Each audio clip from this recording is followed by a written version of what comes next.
Hello guys, welcome back to the channel. And this today's tutorial, I'm going to show you how you can crop your video on CapCut PC. Alright guys, here I have opened my CapCut application on my PC and I have imported a video as well to this CapCut project.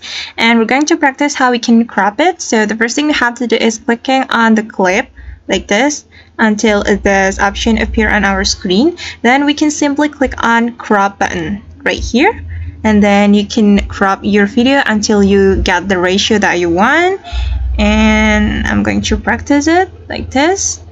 Once you're done, you can click on confirm right here. But if you're still not satisfied with the cropping, you can click on reset. Okay, and I'm just going to click on confirm. Alright guys, and that's how we can crop our video in CapCut PC. I hope this tutorial will be helpful for you. Thank you so much for watching, and if you find this tutorial is useful, don't forget to hit the like button, leave your comments, and also subscribe to this channel. See you in the next tutorial.